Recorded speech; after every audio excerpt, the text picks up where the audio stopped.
The Great Hall was silent. Ambassador Kethavar stood before the Galactic Historical Archive, his forearms shaking slightly. The blue scales on his neck changed color from calm green to nervous yellow. Around him, representatives from 300 species watched and waited. They all knew this story would change everything. Kethavar cleared his throat. His voice echoed in the massive chamber. "I was there," he began. "I saw what happened when the humans said no to gods. I watched the universe change forever." The recording devices hummed softly. Every word would be saved for future generations. Every detail mattered. 50 years ago we discovered Earth, Kethavar continued. It was supposed to be simple. The Celestial Dominion had done it thousands of times before. Find a new species, demand surrender, add them to the Empire. The humans were just another primitive race on a small blue planet. He paused, remembering that day. The Dominion scout ships had arrived at Earth like metal gods descending from heaven. Their ships were bigger than cities. Their weapons could crack planets in half. For 3,000 years, no species had ever refused the Dominion's offer of servitude. Divine Emperor Zarthul himself came to Earth, Kethavar said. He was 12 feet tall, covered in golden armor that could stop any weapon. His skin glowed with the power of 1,000 suns. When he spoke, his voice shook mountains. He was everything a god should be. The ambassador remembered standing beside the emperor that day. Zarthul had been so confident, so sure of his power. The human leaders had been brought before him in chains. They looked so small and weak compared to the emperor's magnificent presence. The emperor offered them the same deal he gave everyone, Kethavar explained. Surrender completely. Give up all weapons. Serve the Dominion forever. In return, they would be allowed to live. Their planet would not be destroyed. It was generous, really. Many species had been wiped out for refusing lesser offers. Admiral Sarah Chen had stood in the center of the human group. She was maybe 5.5 feet tall, with graying hair and tired eyes. Her clothes were simple military dress, nothing fancy or impressive. She looked like any other conquered leader from any other defeated world. The Emperor waited for her to kneel. Kethavar remembered. Everyone always kneeled. Some cried, some begged, some tried to negotiate. But they all kneeled in the end. The power difference was too great. Resistance was impossible. But Admiral Chen had done something different. She had looked up at the 12-foot-tall God Emperor and smiled. It was not a friendly smile. It was the kind of smile that made Kethavar's scales turn cold blue. "No," she had said simply. The word hung in the air like a challenge to reality itself. No one said no to Divine Emperor Zarthul. No one had ever said no. The concept was so foreign that many of the Dominion officers thought they had misheard. The Emperor laughed, Kethavar told the assembly. He thought it was a joke. A small human making a funny mistake. He explained again, more slowly this time. Surrender or die. Those were the only choices. There were no other options in the universe. Admiral Chen had listened politely. She had nodded like she understood perfectly. Then she had said no again.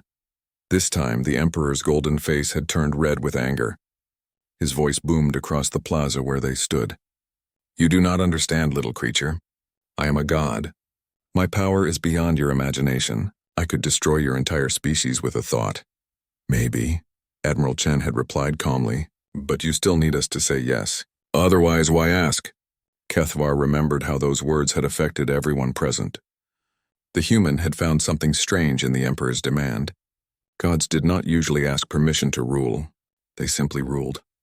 But the Dominion always demanded formal surrender. Why? The Emperor grew more angry. Kethavar continued his testimony. He demonstrated his power. He lifted a mountain and threw it into the ocean. He made lightning dance between his fingers. He showed the humans exactly what they were refusing. The human delegation had watched the display of power without changing expression. They had not seemed impressed or frightened. They had looked like scientists studying an interesting problem. Admiral Chen asked a question that confused everyone. Kethavar said. She asked the Emperor how many hours per day he spent maintaining his power, how much energy it took, how many machines were hidden in his armor. The Emperor had been insulted. Gods did not use machines. Gods simply were powerful, but something in the human's question had made several Dominion scientists look uncomfortable. That was when we should have known, Kethavar admitted to the assembly. The humans were not looking at the Emperor like he was a god. They were looking at him like he was a very advanced piece of technology. To them, he was just another problem to solve. The human leader had made her final statement that day. She had spoken directly to Emperor Zarthal, but her words were meant for every human listening. "We know you're not really gods," she had said. "Gods don't need to ask for worship. Gods don't need armies. Gods don't need to prove they're gods. You're just people with better toys than us, and we're very good at figuring out how toys work." The Emperor had been so furious that his golden armor had actually cracked from the heat of his rage. He had sentenced all the human leaders to public execution. He had ordered the human homeworld to be blockaded. He had declared that humanity would learn to fear the Dominion's divine power. "We thought it would take maybe a month," Kethvar told the assembly. Humans were stubborn, but they were also smart. They would see the impossible odds and surrender. Every species did eventually. But the months had passed and the humans had not surrendered.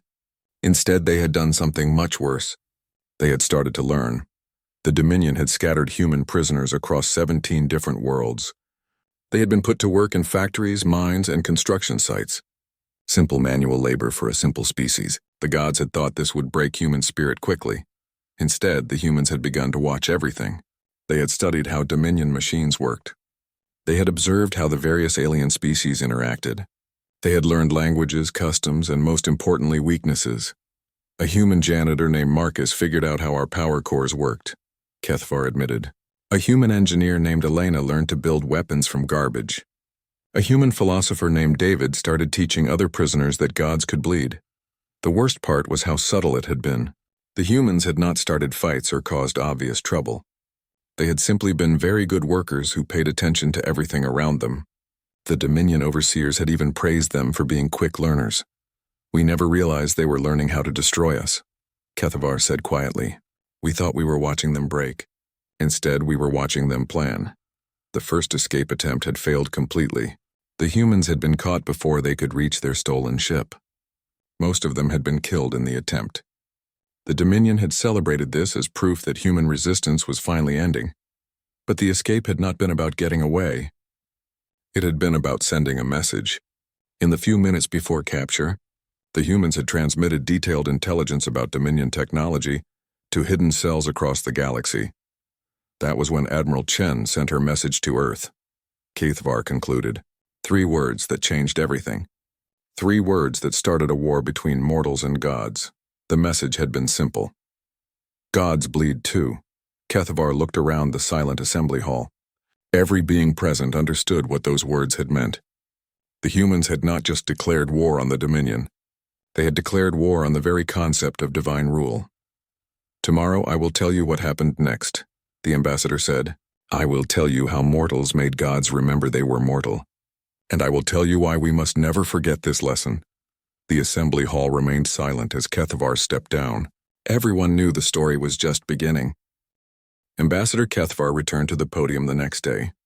The Great Hall was even more crowded than before. Word had spread across the galaxy about his testimony.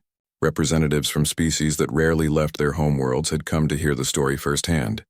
"You want to know what happened after the humans said, 'Gods bleed too,'" Kethvar began. "I will tell you. But first you must understand how badly we underestimated them." He activated a holographic display showing 17 different Dominion worlds. Each one had a red marker indicating human labor camps. The Dominion had rules for dealing with stubborn species, Kethvar explained. "Separate them. Scatter them across different worlds. Keep them busy with hard work. Make sure they cannot communicate with each other. Break their spirit through isolation and exhaustion." The strategy had worked perfectly for 3,000 years. Rebellious species would fight for a few months, then gradually give up hope. Within a year, most became loyal servants of the Dominion. Within a generation, they would worship the Emperor as their rightful god. "But humans are not like other species," Kethvar continued. "Where we saw defeated prisoners, they saw opportunity. Where we saw isolation, they saw intelligence-gathering missions." The hologram zoomed in on Kepler Station, a mining facility on the edge of Dominion space. 300 human prisoners worked there alongside 2,000 aliens from 12 different species. The Dominion overseers thought it was a perfect place to break human spirit. Cold, harsh, and far from Earth. Marcus Webb was assigned to clean the power core facility, Kethvar said. He was 62 years old, a former maintenance worker from Earth. The overseers thought he was harmless. They were wrong. Marcus had been very good at his job. He had cleaned every inch of the power facility until it sparkled. He had also memorized every wire, every circuit, and every safety system. More importantly, he had figured out that the power cores were not magic at all. He discovered that Dominion technology was based on quantum field manipulation. Kethvar explained. Very advanced, but still just technology. Not divine power. Just really good engineering. Marcus had shared this information with Elena Vasquez, a human engineer who worked in the station's repair shop. Elena had a gift for understanding how machines worked. Give her a broken device and she could usually fix it. Give her a working device and she could usually make it better. Elena started collecting broken equipment. Kethvar continued. Discarded circuit boards, burned out power cells, damaged tools. The overseers thought she was being helpful by cleaning up the junk. They had no idea she was building something. Late at night, when the guards thought all prisoners were sleeping, Elena would work on her project. She took apart every piece of Dominion technology she could find. She studied how it worked, why it worked, and most importantly, how it could be turned against its creators. Meanwhile, David Chen, no relation to Admiral Chen, was working on a different kind of project. He was a philosophy professor from Earth who had been assigned to the station's communication center. His job was to translate messages between different alien species. David was learning languages, Kethvar said. Not just words, but how different species thought, how they organized themselves, what they feared, what they hoped for. David had discovered something interesting. Many of the alien species in the labor camps had originally been free peoples before the Dominion conquered them. They remembered their old cultures, their old freedoms. They just needed someone to remind them that freedom was possible. He started teaching informal classes, Kethvar explained. Language lessons, he called them. The guards approved because better communication made work more efficient. They did not realize he was also teaching resistance. David's lessons always included certain key concepts. He taught that all thinking beings deserved freedom. He taught that gods who needed armies were not really gods. He taught that the strongest person in any room was the one willing to stand up for others. The Dominion overseers thought the humans were adapting well. Kethvar continued. Work productivity was up. There were fewer fights between different species. The humans seemed to be accepting their fate. This was happening across all 17 worlds where humans were imprisoned. On each world, humans were quietly learning, planning, and teaching. They formed networks with other prisoner species. They studied guard routines and security systems. They identified weaknesses in Dominion technology and administration. We thought we were watching them break, Kethvar admitted. Instead, we were watching them organize. The first sign of trouble came from Zarian Prime, an industrial world where humans worked in weapons factories. A guard noticed that some of the production equipment was running more efficiently than before. When he investigated, he found that human workers had made small improvements to the manufacturing process. The humans said they were just trying to meet production quotas, Kethvar explained. The overseer was pleased. Higher efficiency meant bigger bonuses. He encouraged the humans to make more improvements. What the overseer did not realize was that every improvement the humans made also taught them more about how Dominion weapons worked. Each efficiency upgrade was actually reverse engineering disguised as helpful cooperation. Similar reports came from other worlds. Humans were being model prisoners. They worked hard, caused no trouble, and even helped improve operations. The Dominion administrators congratulated themselves on successfully breaking human resistance. Then came the first escape attempt, Kethvar said quietly. The hologram showed Rigel Outpost, a supply depot on a remote moon. 57 humans were imprisoned there along with about 200 other aliens. It should have been impossible to escape from. The outpost was surrounded by vacuum and the nearest planet was weeks away by ship. The humans stole a cargo transport, Kethvar explained. They disabled the security systems, overpowered the guards, and launched before anyone could stop them. It was a perfectly planned operation. The stolen ship had made it exactly 43 minutes before Dominion patrol ships caught up with it. The transport had no weapons, no shields, and no chance of outrunning military vessels. The humans had known this from the beginning. We destroyed the ship, Kethvar said. All 57 humans died. We thought it proved that human resistance was finally breaking down into desperate suicide missions. But the escape had never been about getting away. During those 43 minutes of freedom, The humans had used the transport's communication array to broadcast a data package to hidden receivers across the galaxy. The package contained detailed technical specifications for Dominion weapons, shields, and power systems. They turned their death into a weapon, Kethvar explained. Every human who died in that escape gave their lives to teach other humans how to fight gods. The data package had been received by human cells on every one of the 17 prison worlds. Within days, humans across the galaxy knew exactly how Dominion technology worked. They knew its strengths, its weaknesses, and most importantly, how to defeat it. That was when Admiral Chen sent her second message to Earth, Kethvar continued. 3 words that prepared humanity for war. The message had been broadcast from Kepler Station during a shift change when security was distracted. Marcus had rigged the communication system while Elena provided the transmission equipment she had built from salvaged parts. David had organized the other prisoners to create a distraction. Gods bleed too, Admiral Chen had said again. Then she had added something that made every human prisoner smile and every Dominion overseer nervous. And now we know how to make them bleed. The message lasted exactly 17 seconds, Kethvar said. Long enough to reach Earth. Long enough to tell humanity that their people were ready to fight back. Long enough to start a war. Within hours, Dominion security forces had identified the source of the transmission. Admiral Chen and her closest supporters were arrested and taken to Ethros Prime, the Dominion capital world, for public execution. The Emperor wanted to make an example of them, Kethvar explained. A grand ceremony to show the entire galaxy what happened to those who defied divine rule. The hologram showed the great execution plaza on Ethros Prime. Millions of beings would gather to watch the Dominion's enemies die. It would be broadcast to every world in the Empire.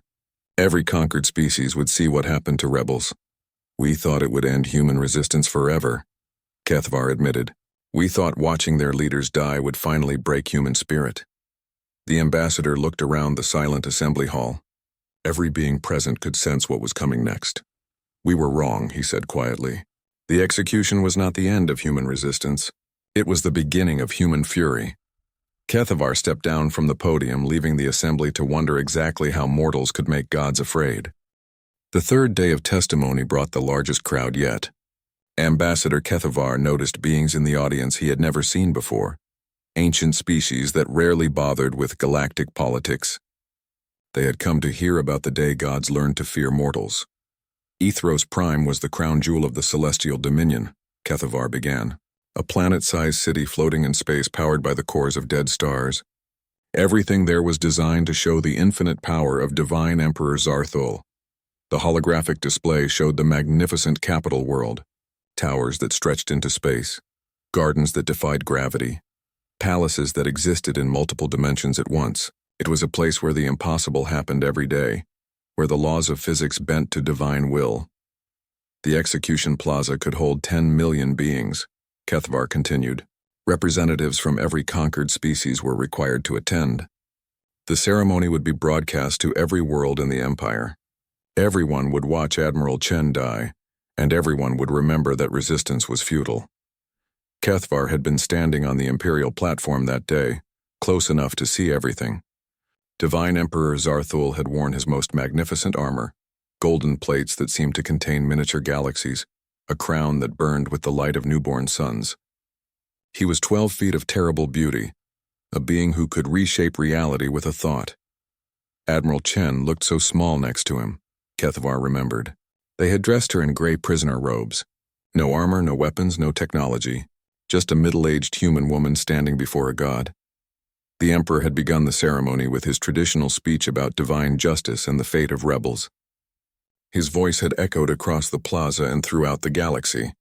Trillions of beings heard him explain why humans must die for their defiance. But Admiral Chen was not listening to his speech, Kethvar observed. She was studying the execution platform, looking at the energy conduits, the gravity generators, the quantum field projectors that kept the platform stable in space. The human leader had been doing what humans always did. She had been figuring out how things worked. When the Emperor finished his speech, he had offered Admiral Chen one final chance to surrender, kneel before divine authority, and her death would be quick. Continue to resist and her suffering would last for days. Admiral Chen smiled, Kethvar said.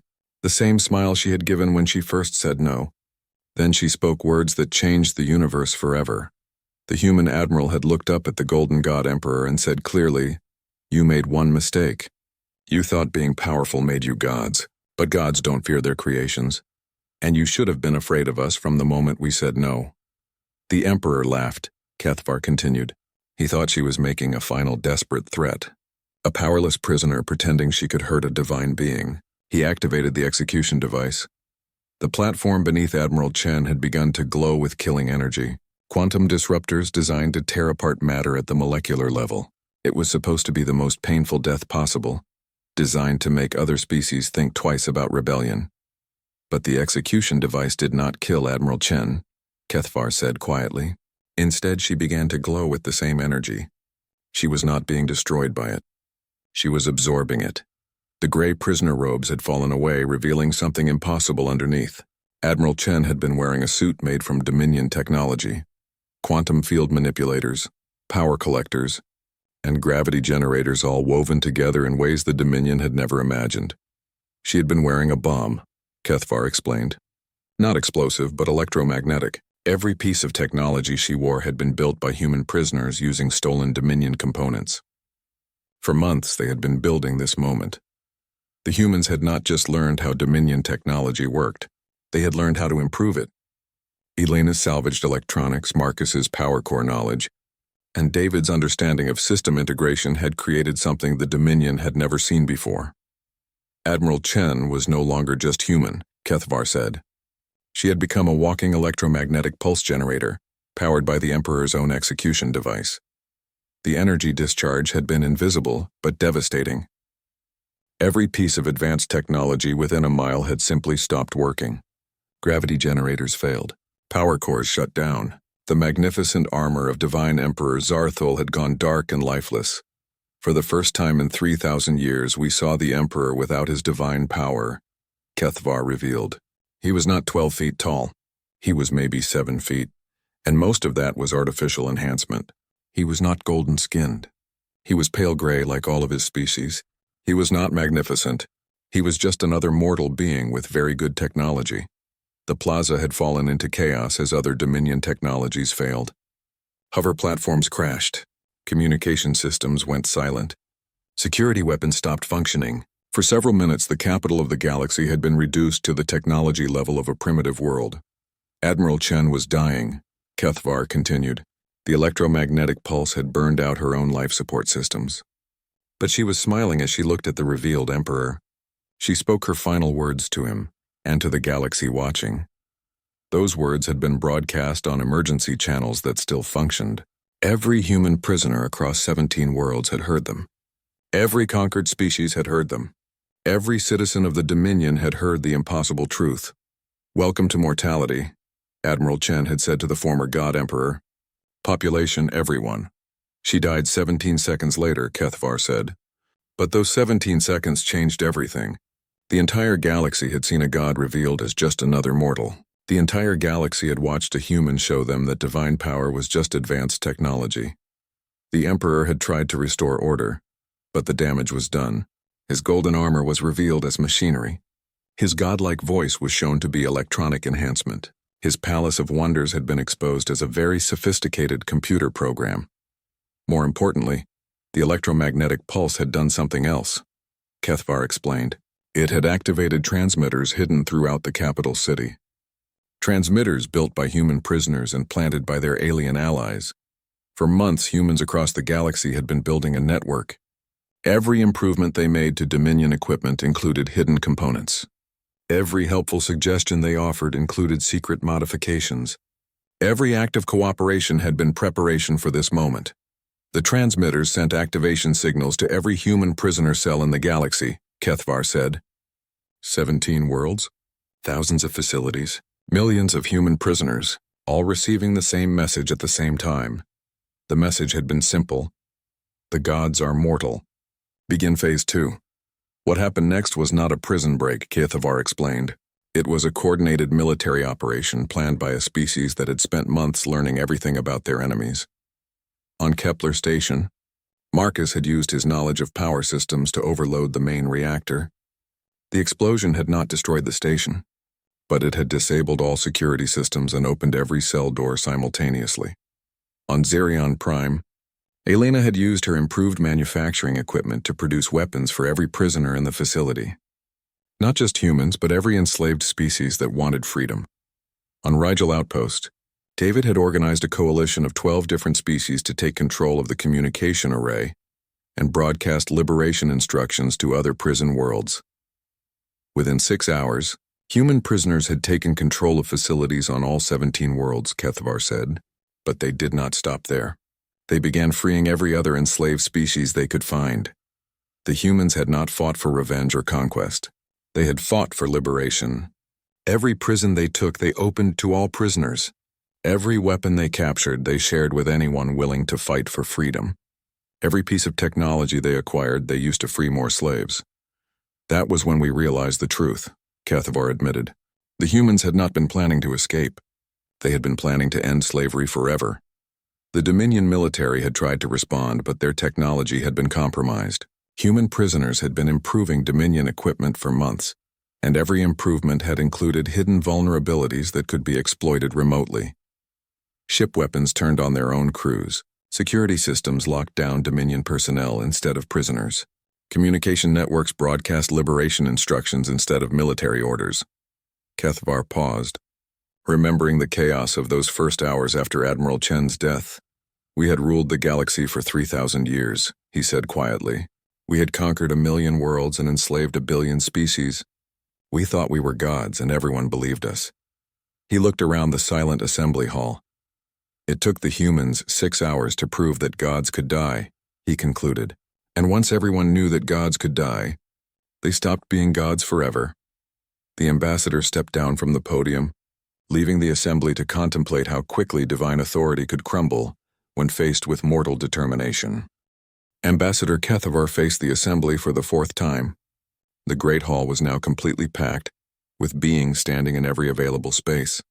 Some had traveled for weeks to hear this testimony.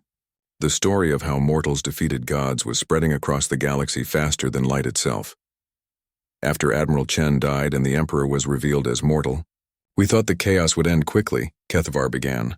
The Dominion still had millions of ships, billions of soldiers, and technology beyond imagination. Surely a few thousand human prisoners could not threaten an empire that ruled the galaxy. The holographic display showed the Dominion's military response. Massive fleets moving toward the rebellious worlds. Ground forces being deployed to retake the prison facilities. It looked like overwhelming force being brought to bear on a minor uprising. We were wrong about everything, Kethavar admitted. What happened over the next 3 months was not a rebellion being crushed. It was a revolution that spread faster than we could contain it. The humans had not just taken control of their prison facilities. They had turned each facility into a base of operations for something much larger. Every freed human became a teacher, showing other species how to recognize and exploit weaknesses in Dominion technology. The humans did something we never expected, Kethavar explained. They gave away all their advantages. Every technical secret they discovered, they shared freely with anyone who wanted freedom. On Kepler Station, Marcus had broadcast detailed instructions for building quantum field disruptors using common industrial materials. The broadcast had been received by enslaved populations on hundreds of worlds. Within days, Dominion installations across the galaxy were experiencing mysterious equipment failures. Elena's weapon designs were even worse for us, Kethavar continued. She had figured out how to turn any Dominion tool into a weapon. Mining lasers became ship killers. Construction equipment became artillery. Even food processors could be converted into explosive devices. The technical knowledge spread like a virus through the galactic communication networks. Species that had been enslaved for centuries suddenly learned that their oppressors' weapons could be turned against them. More importantly, they learned that it was not difficult to do. But the most dangerous thing the humans spread was not technology, Kethavar said. It was an idea. David's philosophy lessons had taught them something that we had tried to make the galaxy forget. David Chen's teachings had been simple, but revolutionary. All thinking beings deserved freedom. No one should kneel to anyone else. True strength came from lifting others up, not keeping them down. These ideas had spread from the prison camps to every world where beings lived under Dominion rule. We tried to stop the broadcasts, Kethvar explained. We shut down communication networks, destroyed transmitter stations, and arrested anyone caught spreading human propaganda. But the ideas had already taken root. The Dominion's first major defeat had come at the Titan shipyards, a massive facility that built the Empire's largest warships. The facility was defended by a full battle fleet and ground forces that could level mountains. It should have been impossible to take. The humans did not attack the shipyards, Kethvar said. They convinced the workers to attack from the inside. A single human named Robert Kim had been assigned to the shipyards as a technical consultant. His job was to help improve manufacturing efficiency. Instead, he had spent 3 months teaching the alien workers how their oppression worked and how to end it. When the Dominion fleet arrived to suppress the rebellion, they found that every ship in the facility had been sabotaged by its own construction crew. Kethvar explained. Weapons that would not fire, engines that would not start, life support systems that had been quietly disconnected. The defending fleet had tried to restore order, but they discovered that their own ships had been compromised. Human prisoners working in maintenance facilities had been making improvements to military vessels for months. Every improvement had included hidden vulnerabilities that could be activated remotely. 17 battle cruisers disabled by their own maintenance systems, Kethvar said quietly.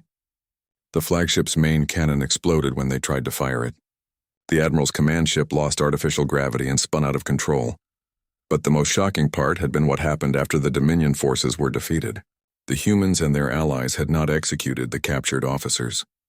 They had not enslaved the defeated soldiers. Instead, they had done something the Dominion could not understand. They offered them freedom, Kethvar explained. Not just release, but actual freedom. The right to choose their own path. The right to go home to their families. The right to never serve an empire that treated people like property. Many Dominion soldiers had accepted the offer. They had seen their God Emperor revealed as a fraud. They had watched their invincible technology defeated by former slaves. They had learned that the empire they served was built on lies and maintained through fear. Within weeks, we had desertion rates of 30%, Kethvar admitted. Soldiers were laying down their weapons and joining the revolution. Entire crews were surrendering their ships to human-led coalitions. The situation had grown worse when the humans began their most devastating tactic. They had started rescuing Dominion civilians from their own government. We had never told our people how the empire really worked, Kethvar explained. Citizens on core worlds lived in luxury and comfort. They never saw the slave camps or the conquered worlds. They believed the emperor was truly divine, and that the empire brought peace and order to the galaxy. But humans had begun broadcasting the truth directly to Dominion civilian populations. They showed recordings of slave camps, conquered worlds, and the brutal suppression of free peoples. They proved that the Emperor's divinity was technological fraud. Most damaging of all, they explained how the citizens' comfortable lives were built on the suffering of trillions of enslaved beings. Our own people began to turn against us, Kethvar said. Citizens demanded explanations. They wanted to know why the government had lied to them. They started asking why they needed a God Emperor at all. The final blow had come when humans captured the Nexus Array, the central communication hub that connected every world in the Dominion. Instead of using it for military purposes, they had opened it to everyone. For the first time in 3,000 years, every being in the galaxy could communicate freely with every other being, Kethvar explained. Enslaved populations could coordinate their resistance.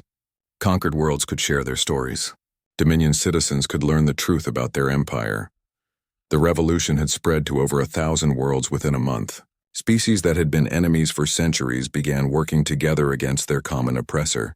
Technology that had been hoarded by the elite was freely shared among all peoples. Knowledge that had been restricted to the ruling class became available to everyone. The Emperor tried one last desperate measure, Kethvar continued. He gathered the remaining loyal forces around Ethros Prime and prepared for a final battle. If he could destroy the human leadership, he believed the revolution would collapse. But when the human fleet arrived at Ethros Prime, they had not come alone. Ships from 100 liberated worlds accompanied them. Former Dominion vessels flew alongside captured prison transports. Species that had been enslaved for millennia stood ready to fight for their freedom. The battle lasted 3 days, Kethvar said. But it was not the military conflict that decided the outcome. It was what happened on the last day that ended the Dominion forever. The Emperor had demanded a final confrontation with the human leadership. He had challenged them to single combat, believing that his superior technology and training would allow him to claim victory, even in his reduced state. The humans sent their reply to every communication device in the galaxy, Kethvar explained. Every being in the Empire heard their response to the Emperor's challenge. The human commander had been Sarah Chen's daughter, Admiral Lisa Chen, who had taken command after her mother's death. Her message had been broadcast from the bridge of the captured flagship, while the final battle raged around Ethros Prime.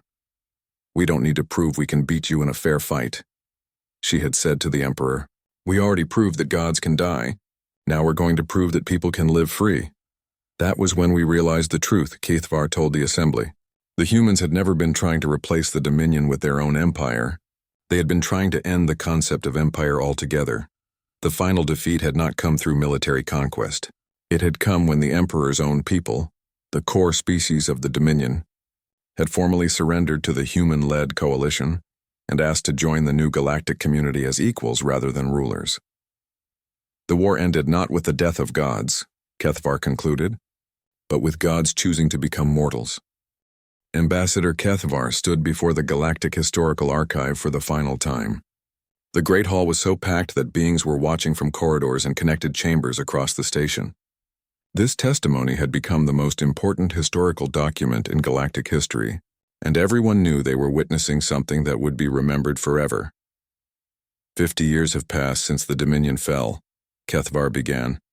50 years since gods became mortals and slaves became free. Today I will tell you what we built from the ashes of empire, and why this story matters more now than ever before. The holographic display showed the galaxy as it existed today. Thousands of independent worlds connected by trade routes and communication networks. Species that had been enemies for millennia now worked together on joint projects. Former slave worlds had become centers of learning and innovation. The humans could have become the new rulers, Kethvar explained. They had the most advanced technology, the best military tactics, and the loyalty of countless liberated species. If they had wanted to build a new empire with themselves as gods, no one could have stopped them. Instead, humanity had done something unprecedented in galactic history. They had refused to rule. 3 months after the Emperor's surrender, the humans held what they called a constitutional convention, Kethvar continued. Representatives from every species, every world, every former slave camp were invited to help design a new form of galactic government. The convention had lasted for 2 years.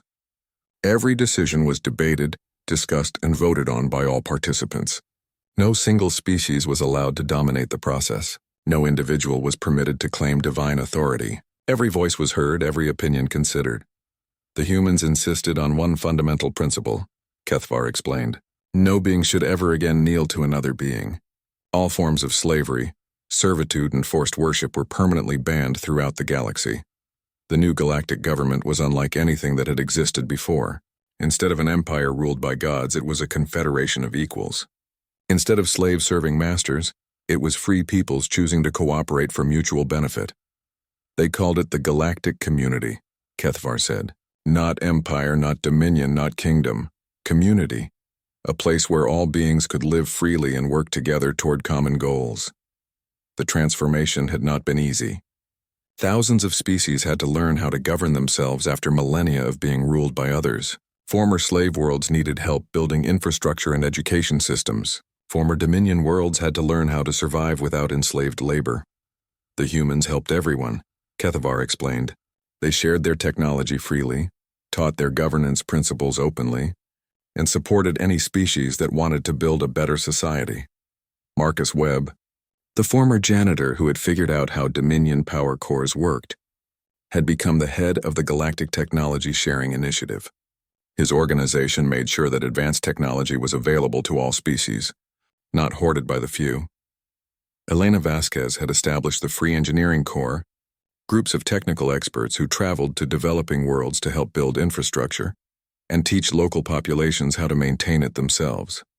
David Chen had founded the Universal Education Project, which worked to ensure that every being in the galaxy had access to knowledge and learning opportunities regardless of their species or homeworld. They turned their greatest warriors into teachers, Kethvar observed. Their most brilliant scientists became public servants. Their most capable leaders worked to make leadership unnecessary. The results spoke for themselves. In 50 years, the galaxy had seen more technological advancement than in the previous 3,000. Former slave species had developed innovations that amazed their former masters. Worlds that had been strip-mined by the Dominion had become garden paradises. But the humans' greatest achievement was not technological, Cathvar said. It was philosophical. They proved that cooperation was stronger than domination, that freedom was more productive than slavery, and that mortals working together could accomplish more than gods working alone. The galactic crime rate had dropped to almost nothing. Wars between species had become virtually extinct. Poverty, hunger, and disease had been eliminated on most worlds. The galaxy was more prosperous, more peaceful, and more free than it had ever been in recorded history. This is why I am giving this testimony today, Cathvar explained, because we have a new problem, and we need to remember the lessons the humans taught us. The holographic display shifted to show the galaxy's edge, where long-range sensors had detected something troubling. A massive fleet of ships was approaching from outside the galaxy, and their initial communication suggested they were another empire of self-proclaimed gods. The Void Hierarchy has arrived at our borders, Cathvar announced. They claim to be divine beings from beyond the galactic rim. They demand that all species in our galaxy surrender immediately and accept their rule as the natural order of the universe. The Void Hierarchy's opening message had been broadcast to every world in the galaxy. Their leader, calling himself the Eternal Sovereign, had given the galactic community 30 days to surrender completely or face total annihilation. Their technology appears to be even more advanced than the old Dominion, Cathvar admitted. Their ships are larger, their weapons more powerful, their defenses seemingly impenetrable. By any rational analysis, we should be terrified. But something interesting had happened when the Void Hierarchy's ultimatum was received. Instead of panic, there had been a galaxy-wide response that surprised even the humans. Every species, every world, every individual in the galaxy sent the same reply. Cathvar said with obvious pride, 2 words that the humans taught us 50 years ago. The response had been simple, clear, and unanimous across 3,000 species and 10 million worlds. No, never. We are not the same galaxy that the Dominion once ruled, Cathvar explained. We are not separate species that can be conquered one at a time. We are not slaves who will kneel to new masters just because they claim to be gods. The galactic community had immediately begun preparing for war, but it was unlike any military preparation in galactic history. Instead of building armies to serve kings, they were organizing a defense force where every participant was a volunteer fighting for their own freedom. The humans have offered to lead the military response, Cathvar continued, not because they want power, but because they have the most experience fighting gods. Every other species has volunteered to support them in whatever way they can. But the most important part of the preparation was not military. The galactic community had begun broadcasting the story of the Dominion's fall to the Void Hierarchy, showing them exactly what happened when self-proclaimed gods tried to rule free peoples. We sent them recordings of Admiral Chen's sacrifice, Cathvar explained. We showed them how the Emperor was revealed as mortal. We taught them the lesson that the humans taught us. Gods who need armies are not really gods. The Void Hierarchy had responded with threats and demonstrations of their power. They had destroyed several uninhabited star systems to show their military capabilities. They had demanded immediate surrender and threatened to exterminate any species that resisted. But they made the same mistake the Dominion made, Cathvar observed. They assumed that superior technology equals divine authority. They believed that fear would make us kneel. Instead, the galaxy had begun to unite in ways that even the humans had not expected. Former Dominion species were working alongside their former slaves to build defenses. Peaceful worlds were volunteering resources for military production. Scientific communities were sharing research to develop new defensive technologies. We have learned the most important lesson the humans taught, Cathvar said. Free peoples fighting for their freedom are stronger than slaves fighting for their masters. The preparation was not just about weapons and ships. The entire galaxy was learning from human military doctrine, which emphasized flexibility, adaptation, and the kind of creative thinking that came from free minds rather than controlled ones. The Void Hierarchy will discover what the Dominion learned, Cathvar predicted. When humans say no to gods, they mean it. And when humans teach others to say no to gods, the gods learn to fear. As his testimony neared its end, Kethvar looked around the packed assembly hall.